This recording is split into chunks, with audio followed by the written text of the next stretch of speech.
Hello guys, welcome back to the channel focus on study. देखिए दोस्तों, chapter चल रहा था हमारा ग्रोथ एंड डेवलपमेंट। इससे रिलेटेड 2 वीडियो ऑलरेडी चैनल पर आ चुकी है।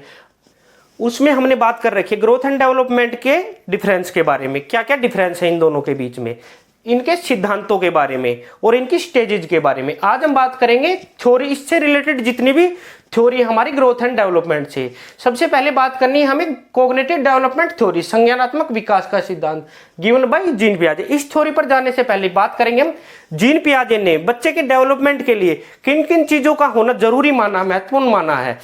जीन पियाजे का मानना था कि बच्चे की जो डेवलपमेंट है उसके लिए मैच्योरिटी इनटू एक्सपीरियंस का होना जरूरी है। उनका मानना था कि बच्चे के अंदर मैच्योरिटी होगी और उसको कुछ ना कुछ अनुभव होगा, तभी जाके उसका डेवलपमेंट अच्छे तरीके से होगा। उन्होंने जेनेटिक चीजों पर ज्यादा बल दिया है सोशल के मुकाबले, जेनेटिक को ज्यादा इंपॉर्टेंट दी है, सोशल को कम महत्वपूर्ण माना है। उसके बाद बात करेंगे एक्टिव क्रिएचर, बच्चे को उन्होंने एक्टिव क्रिएचर माना है, सक्रिय जीव। उनका मानना था कि बच्चे के डेवलपमेंट के लिए, अगर बच्चे का अच्छा डेवलपमेंट करना है तो संपूर्ण वातावरण बच्चे को दिया जाना चाहिए जिससे उसका अच्छा डेवलपमेंट होगा। जीन पियाजे का मानना था कि बच्चे का तो विकास पहले होगा और लर्निंग बाद में होगी। ठीक है, डेवलपमेंट पहले आएगा, उसके बाद में डेवलपमेंट होने के बाद बच्चे की लर्निंग होगी। इसके बाद बात करेंगे हम सब महत्वपूर्ण संप्रत्यय जो जीन पियाजे ने दे रखे कॉग्निटिव डेवलपमेंट थ्योरी से रिलेटेड। सबसे पहले बात करेंगे हम मेंटल स्ट्रक्चर के बाद। देखिए दोस्तों, बच्चा होता है एक जन्म के बाद से ही कुछ ना कुछ सुनता है, समझता है, ठीक है, और देखता है। उसको एक कुत्ता दिखाई देता है तो उसके घर वाले उसको बताते हैं कि ये इस जानवर का नाम कुत्ता है, इसके 4 पैर है, ठीक है, तो उसे पता लग जाता है कि ये कुत्ता है। ठीक, उसकी मानसिक संरचना वो अपने दिमाग में बना लेता है। जैसे कि उसके मम्मी पापा है, जो बच्चा अपने मम्मी पापा को देखता है, वो कभी भी पापा को तो मम्मी नहीं कहेगा और मम्मी को पापा नहीं कहेगा, क्योंकि उनकी जो फेस की मानसिक संरचना है वो उसकी मानसिक संरचना में आ जाती है, जो उनका फेस है। ठीक है, इसे पूर्व ज्ञान भी कहा जाता है। इसे पूर्व ज्ञान इसलिए कहा जाता है कि बच्चे के घर में मान लीजिए गाय है, ठीक है, और वैसी ही गाय गली में से गुजर रही है। बच्चा उस गाय को देखता है, बोलता है उसको कि ये गाय है। वो क्यों बोलता है, वो देखता है उसके घर में जो गाय बंधी हुई है सेम वैसी है जैसी वो गली में से जा रही है। ठीक, समय और परिस्थिति के साथ ये चेंज होती रहती है। बच्चा नई नई जगह पर जाएगा, ठीक, तो वो देखेगा कि यहाँ पे कुछ अलग चीजें उसको देखने को मिलती है, कुछ सुनने को मिलती है, इसलिए वो समय और परिस्थिति के साथ चेंज होती रहती है। ये प्रत्येक व्यक्ति की अलग अलग होती है मानसिक संरचना। बात करते हैं सेकंड पॉइंट, स्कीमा के बारे में। स्कीमा को व्यवहार कहा जाता है। मानसिक संरचना के अनुसार किया गया व्यवहार स्कीमा है। देखिए, हमारे दिमाग में इमेज बनी हुई है गाय की, ठीक है, हमारी मेंटल स्ट्रक्चर है वो। बच्चे के घर में एक गाय है, उसको वो खाना देता है, चारा देता है, पानी वानी पिला देता है, उसके साथ फ्रेंडली व्यवहार करता है। वहीं वो अपने दोस्त के घर जाता है, वहां देखता है कि इसके पास भी एक गाय है, तो उसके पास जाता है। उसके पास जाने के बाद वो गाय उसको मारने को आती है, तो जो उसके मेंटल स्ट्रक्चर थी उसके दिमाग में गाय के प्रति, वो थोड़ी चेंज होती है कि गाय, सारी गायें हैं, हमारी गाय जैसी नहीं होती, वो मारती भी हैं। तो ये हो गया हमारा नॉलेज के बेस पे जो व्यवहार किया। हमारे पास जो मेंटल स्ट्रक्चर है वो नॉलेज है, कोई किसी भी चीज की नॉलेज है, और स्कीमा है हमारा व्यवहार। ये समय व परिस्थिति के साथ चेंज होता रहता है। जैसे कि समय के साथ और परिस्थिति के साथ ये चेंज कैसे हुआ, बच्चा अपनी गाय के साथ कैसे व्यवहार कर रहा था, वह दूसरी गाय के साथ उसका व्यवहार का एक्सपीरियंस उसके साथ कैसा रहा। कभी कभी इसे मानसिक संरचना भी कह दिया जाता है। इसके बाद बात करेंगे थर्ड पॉइंट, असिमिलेशन या अडेप्टेशन, आत्मसातीकरण या अनुकूलन। इसमें बच्चा जो नए ज्ञान को अपनी मानसिक संरचना के अनुसार ग्रहण करता है, उसमें कोई सुधार नहीं करता। ठीक है, इसमें बात करेंगे हम बच्चे ने इसमें पढ़ा हुआ है काइट वर्ड, KITE, ठीक है, इसी के बेस पर उसके सामने आ गया नया वर्ड एक नाइफ, KNIFE। तो इसको तो वो काइट पढ़ रहा था, इसमें उसे ज्ञान नहीं है कि इसमें के साइलेंट है, तो उसने इसको नाइफ ना पढ़ के कनाइफ पढ़ दिया। ठीक है, इसमें प्रोडक्ट तो चेंज हो रहा है लेकिन बच्चे की थिंकिंग है एज इट इज रह रही है पहले की तरह।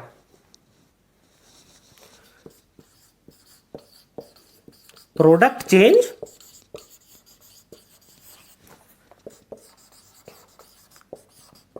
Thinking not change. इसमें प्रोडक्ट तो चेंज हो गया, काइट से कनाइफ आ गया, लेकिन बच्चे की थिंकिंग है, वो यहां पे क्या बोल रहा था तो यहां पर भी उसने शुरू में क्या ही बोल दिया। उसको यहां ये नहीं पता था कि ये के है जो साइलेंट है, ये क्या नहीं बोलना, उसे नाइफ बोलना है। नेक्स्ट बात करेंगे हम फोर्थ पॉइंट, अकोमोडेशन, समायोजन या समाविष्टीकरण। जब व्यक्ति अपने नए ज्ञान को ग्रहण करते समय अपनी मानसिक संरचना में कुछ जोड़ता या घटाता है, उसको हम समायोजन बोलते हैं। एग्जाम्पल लेते हैं इसका। बच्चा है, उसने पढ़ा हुआ है बट, BUT बट, लेकिन उसके सामने नया वर्ड आ गया पुट, PUT।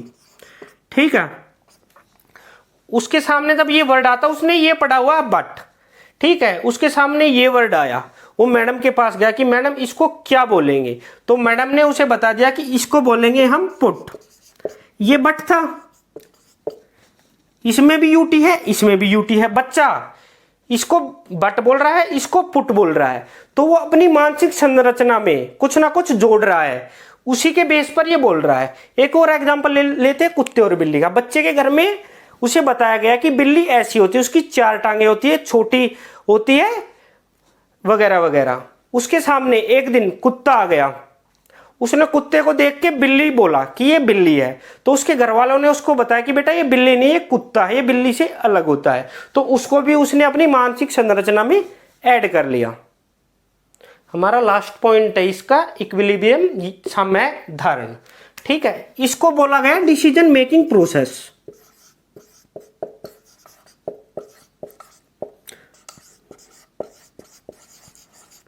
इसमें क्या होता है, बच्चे के सामने एक सिचुएशन आ गई, ठीक है, उस सिचुएशन से निपटने वाली जो चीज है उसको बोलेंगे हम इक्विलिब्रेशन। इसमें क्या होता है, बच्चे के सामने एक नई परिस्थिति आ गई, उसका जो मानसिक संतुलन है वो अस्थिर हो जाता है कि इस सिचुएशन में मुझे क्या करना है, मुझे अनुकूलन करना है या समायोजन करना। उस अनुकूलन या समायोजन से पहले उसको इस सिचुएशन में उसको अनुकूलन करना है या समायोजन करना है, उस समय पे वो डिसाइड करता है, डिसीजन लेता, उस डिसीजन मेकिंग की प्रक्रिया को इक्विलिब्रेशन कहा जाता है। बात करेंगे हम अब cognitive development theory given by Jean पियाजे। अकॉर्डिंग टू जीन पियाजे, उनका मानना था कि बच्चे का जो संज्ञानात्मक विकास है वो 4 अवस्थाओं में होता है। सबसे पहले सेंसरी मोटर स्टेज 0 से 2 साल तक, फिर है प्री ऑपरेशनल स्टेज 2 से 7 साल तक, उसके बाद है कॉन्क्रीट ऑपरेशनल स्टेज 7 से 11 साल तक, और लास्ट है हमारी फॉर्मल ऑपरेशनल स्टेज 11 से 15 साल तक। इसके बारे में हम बात करेंगे। अब बात करते हैं सबसे पहली स्टेज, सेंसरी मोटर स्टेज के बारे में। इसमें बच्चा चीजों को देखकर, सुनकर, स्पर्श करके और सूंघकर ज्ञान को प्राप्त करता है। दूसरा पॉइंट है बच्चे की स्वाभाविक प्रक्रिया प्रयासरत में बदल जाती है। इसमें क्या होता है, बेसिकली बच्चे को कोई भी चीज दिखाई दी, उसका खिलौना पड़ा हो उसको दिखाई दे गया, तो दिखाई देने के बाद पहले तो वो उस तक पहुंचने का प्रयास करता है, उसके बाद उसके पास पहुंचकर उसको पकड़ेगा, पकड़ने के बाद उसको निगलने लगता है। बच्चे के हाथ में कोई भी चीज आ जाए वो सीधा मुंह में डालता है, निगलने की कोशिश करता है उसको। ये जो प्रक्रिया होती है पहले तो अचानक होती है और बच्चा बाद में जानबूझकर करता है। उसको कोई भी चीज दिखाई देगा, उसके पास पहुंचेगा, उसको उठाएगा और निगल लेगा। इसके बाद बात करेंगे अनुकरण के बारे में, इमिटेशन। बच्चे की जो प्रवृत्ति वो अनुकरण की होती है। आप देखोगे कि आप कुछ भी करोगे, जैसे आप हंसोगे तो बच्चा हंसने की कोशिश करता, आपकी नकल करता। आप कुछ भी वर्ड बोल रहे हो वो उसको रिपीट करने की कोशिश करता है। बच्चे के अंदर इस स्टेज में ऑब्जेक्ट परमानेंस आ जाता है। ये क्या होता है, बेसिकली कोई भी चीज है, बच्चे का खिलौना है, छोटे बच्चे 6-7 महीने के बच्चे, ये 8 महीने के करीब शुरू हो जाती है। 6-7 महीने के बच्चे के अंदर ये कम होती है, ना के बराबर ही होती है। बिल्कुल बच्चे का खिलौना होता है, उसके सामने होता है, ठीक है, 8 महीने से पहले की बात कर रहा हूं मैं। तो उसको आप हटा के पीछे छुपा देते हो तो वो भूल जाता है 1 आध सेकंड में। लेकिन इस स्टेज में आने के बाद ऑब्जेक्ट परमानेंस जब उसे थोड़ा थोड़ा होने लग जाता है, तो कोई खिलौना उसके सामने है, तो अगर आप उसको उठा देते हो तो उसको याद रहता है कि मेरा खिलौना, वो बार बार वही खिलौना मांगेगा। ये 8 महीने के बाद शुरू हो जाता है और ये 18 से 24 महीने में कंप्लीट हो जाता है, ठीक है।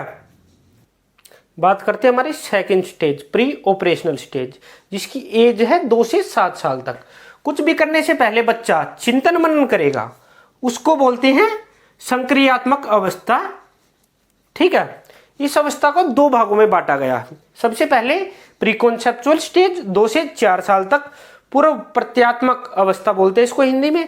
दूसरी है इंट्यूटिव स्टेज 4 से 7 साल तक, अतः प्रज्ञा अवस्था बोलते हैं इसको। अब बात करेंगे हम इसकी जो पहली स्टेज है पूर्व प्रत्यात्मक अवस्था के बारे में। बात करेंगे हम प्री कंसेप्चुअल स्टेज के बारे में। इसमें बच्चा क्या क्या करता है। सबसे पहले बच्चे की जो प्रवृत्ति होती है, इसके अंदर जिज्ञासु होती है। उसके मम्मी पापा या जो भी कोई घर में है बड़ा है, बातें कर रहे किसी टॉपिक से रिलेटेड, तो वो हर बात पे क्वेश्चन पूछेगा कि क्या हुआ, कैसे हुआ, कब हुआ। इस प्रकार के क्वेश्चन वो करता रहता है, जिज्ञासु प्रवृत्ति का होता है। बच्चे के अंदर जो वह खोज की अवस्था मानी गई है 2 से 4 साल के अंदर। कोई भी चीज उसे मिल जाएगी, वो उठाएगा, उनको जोड़ के कुछ ना कुछ अपना खिलौना बनाएगा या कुछ भी करेगा, वो कुछ ना कुछ खोजबीन करता रहता है। बच्चे के अंदर ईगोसेंट्रिज्म की भावना होती है। इसमें क्या होता है, एग्जाम्पल ले लेते हैं। इसमें बच्चे के पास फोन है, उसके पापा का फोन आ गया, वो ऑफिस में गए हुए हैं। उन्होंने फोन पर पूछा कि बेटा मम्मी कहाँ है, घर पर ही है। तो वो फोन कान के लगा के ऐसे कर देता। उसको ये पता है कि इसका मतलब हाँ होता है। उसने मुंह से नहीं बोला, आगे तक पूरी इन्फॉर्मेशन गई नहीं, उसने अपनी तरफ से पूरी इन्फॉर्मेशन दे दी। तो वो ये समझता है कि जो मैं कर रहा हूँ वो ठीक है। वो इसी चीज को ईगो सेंट्रिज्म बोल सकते हैं हम। बच्चे के अंदर जीववाद की, एनिमिज्म की भावना होती है। इसमें क्या होता है कि बच्चे खिलौने के साथ दिन में खेलता रहता है, वो शाम के वक्त बाहर खेल रहा था। वो निर्जीव चीजों को सजीव समझता है, इसमें बेसिकली मानते हम। बच्चा खिलौना बाहर है, वो रात को सोते वक्त अपने मम्मी पापा को बोलेगा कि मेरा खिलौना बाहर रह गया। उसको गर्मी लग जाएगी, उसको ठंड लग जाएगी, वो बारिश में भीग जाएगा, उसको अंदर ले वो अपने साथ उसको सुलाएगा, उसको चद्दर वद्दर से ढकेगा उसको। बच्चे के अंदर सपन कल्पना को सच मानते हैं। इस स्टेज के अंदर रात को बच्चे ने सपना देखा कि घर में खाने के लिए कुछ नया आया हुआ है, मिठाई आई हुई है या अन्य कोई भी सामान आया हुआ है, तो सुबह उठता है, वो बोलता है कि मिठाई आई हुई थी, कहाँ गई। ये चीजें इसमें होती है कि सपन कल्पना कर लेता है वो। बात करते हैं हम इसकी दूसरी इंट्यूटिव स्टेज के बारे में, जिसमें एज दी गई है 4 से 7 साल। इसमें बच्चे को बेसिकली 3 चीजों का ज्ञान नहीं होता। वो क्या है, विकेंद्रीकरण, पलटन और संरक्षण के सिद्धांत का ज्ञान। इनमें क्या होता है, विकेंद्रीकरण में क्या होता है, बच्चे से कोई क्वेश्चन पूछा गया, ठीक है, अगर वो एक से ज्यादा उसकी विशेषताओं को बता रहा है तो उसे विकेंद्रीकरण का ज्ञान होगा। लेकिन इस उम्र में बच्चे को 4 से 7 साल की उम्र के बीच में देखेंगे तो किसी भी चीज की वो केवल एक ही विशेषता के ऊपर फोकस रखता है, उससे ज्यादा नहीं। दूसरी बात है पलटन, रिवर्सिबिलिटी। इसमें क्या होता है, बच्चे ने कोई चीज खराब कर दी, मैस कर दी, तो उसे ठीक नहीं कर पाता। जैसे कोई बच्चे के पास घड़ी है, उसके मम्मी पापा ने उसे घड़ी दी और उससे वो टूट गई, तो उसे वो वापस जोड़ नहीं सकता। बेड पर कुछ उसने सामान गिरा दिया या बेड की चद्दर वद्दर खराब कर दी, तो उसको भी वो ठीक नहीं कर पाएगा। इसका ज्ञान उसे इस स्टेज में नहीं होता है। तीसरा है लॉ ऑफ कंजर्वेशन। इसमें क्या होता है, बच्चा है, घर में मिठाई आई, ठीक है, सबको एक एक मिल रही है, तो वो बोलेगा मुझे तो ज्यादा चाहिए। अब उसकी मम्मी है, उस एक मिठाई के 2 टुकड़े करके उसे कटोरी में डालकर दे देती है, तो वो ये समझता है कि मुझे ज्यादा मिल गई। एक और एग्जांपल ले लेते हैं इसका। घर में 2 भाई बहन है छोटे, एक को चौड़े जो गिलास है चौड़े रूप से उसमें दी गई है, मान लीजिए वो 100 ml का है, और बच्चे को है वो थोड़ा हाइट में ऊंचा है लेकिन वो भीड़ा है, ठीक है, वो भी 100 ml का है। उस दोनों को अलग अलग दी गई है, तो एक बोलता है कि मुझे कम दी गई है, मुझे ज्यादा दीजिए, ठीक है, तो उसकी मम्मी एक और बड़े गिलास में उसको वही कोल्ड ड्रिंक डाल के दे देती है, तो वो ये समझता है कि मुझे ज्यादा मिल गई। लेकिन ऐसा नहीं होता है। तो इन तीनों चीजों का ज्ञान उसे इस स्टेज में नहीं होता है, अगले स्टेज में जाके होगा। बात करते हैं हमारी नेक्स्ट, जो हमारी तीसरी स्टेज है, कॉन्क्रीट ऑपरेशनल स्टेज। इसकी एज है 7 से 11 साल तक। इसमें क्या करता है बच्चा, मूर्ख तार्किक चिंतन प्रारंभ कर देता है। उसको कोई भी चीज दिखाई जाएगी तो उसके बारे में वो तर्क दे सकता है, चिंतन कर सकता है। देखिए इसमें विकेंद्रीकरण, पलटन व संरक्षण के सिद्धांत का ज्ञान उसे हो जाता है, जो इससे पहली स्टेज में उसे नहीं होता है। अंश और पूर्ण का ज्ञान, उसे आधे और पूरे का ज्ञान भी इसमें आ जाता है। वर्गीकरण, क्लासिफिकेशन और क्रमबद्धता का ज्ञान उसे सीक्वेंस का ज्ञान हो जाता है। इंडक्टिव रीजनिंग वो इसमें लगा लेता है। और लिक्विड, सॉलिड, गैस तथा वेट पर वो तर्क दे सकता है इस भाग के अंदर, कॉन्क्रीट ऑपरेशनल स्टेज में आके। वो बात करते हैं इसकी चौथी स्टेज, लास्ट स्टेज भी है ये, फॉर्मल ऑपरेशनल स्टेज। ये 11 से 15 साल तक होती है। इसमें बच्चा अमूर्त तार्किक चिंतन प्रारंभ कर देता। उसको कोई भी टॉपिक दिया जाएगा, जैसे कि न्याय दे दिया, स्वतंत्रता दे दिया या आत्मा, तो उस पर वो अमूर्त रूप से तार्किक चिंतन कर सकता है। इससे पहले स्टेज में उसको कोई चीज दिखाई जा रही थी तो उसके बारे में वो सोचता था, लेकिन यहाँ पर उसको कोई चीज बोल दी जा रही, जैसे न्याय के बारे में बोलिए, अच्छा बुरा, वो दोनों चीजें उसके बारे में बता सकता है। इसमें बच्चा अपनी खुद की भी बुराई करने की क्षमता रखता है। डिडक्टिव रीजनिंग का उसे ज्ञान हो जाता है इस स्टेज में। डिडक्टिव रीजनिंग का ज्ञान होता है। डिडक्टिव रीजनिंग के बाद बात करेंगे वास्तविकता के साथ संभावना में भी उत्तर दे सकता है। उसके सामने कोई सिचुएशन रखी गई, उसके बारे में वो बताएगा कि इसका ये परिणाम हो सकता है और ये संभावना बन सकती है। बच्चे एक से अधिक परिस्थिति पर विचार करने लगते हैं। बच्चे को कोई प्रॉब्लम दी गई, उसके बारे में उससे सॉल्यूशन लिया गया, तो एक से अधिक परिस्थिति के बारे में एक ही समय पर विचार कर सकते हैं। बच्चे पूर्व कथनों एवं विचारों की समीक्षा करने लगते हैं। पुराने समय में क्या हुआ था, क्या कथन थे, उनके बारे में वो समीक्षा कर सकते हैं, एनालाइज कर सकते हैं। बच्चे समस्या समाधान में निपुण हो जाते हैं इस स्टेज में। अगर उनको कोई समस्या दी जा सकती है तो उसको सोल्व कर सकते हैं। बच्चे ज्ञान का अंतरण करने लगते हैं इस स्टेज में। इस थ्योरी का जो कंक्लूजन है जीन पियाजे ने वो निकाला है। उनका क्या मानना था इसके लिए? उनका मानना था कि बच्चा जो एक स्टेज से दूसरी स्टेज में जाएगा वो धीरे धीरे जाएगा, एकदम से नहीं। उनका मानना था कि बच्चा जो है चौथी स्टेज में पहुंचे, ये जरूरी नहीं है कि हर बच्चा ही फोर्थ स्टेज तक जाए, ठीक है। उसके बाद उनका मानना था कि बच्चे को जो शिक्षा है उनकी अवस्था के आधार पर दी जानी चाहिए।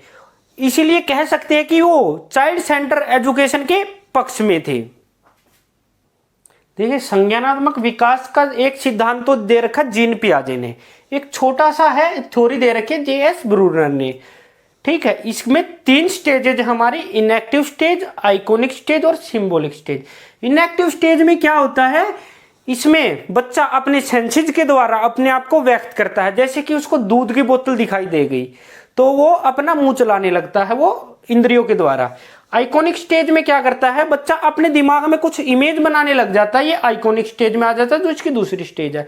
और इसके बाद सिंबॉलिक स्टेज में वो अपने आप को प्रेजेंट करने लग जाता है, किसी ना किसी सिंबल के द्वारा कुछ ना कुछ बोलने लग जाता है इस स्टेज के अंदर। तो एक कॉग्निटिव डेवलपमेंट से रिलेटेड जो हमारे पास 2 ही थ्योरियां थी वो यहाँ पर इसी वीडियो में हम यहाँ खत्म करते हैं। आप हमारे चैनल को सब्सक्राइब कीजिए, वीडियो को लाइक कीजिए, शेयर कीजिए। Thank you.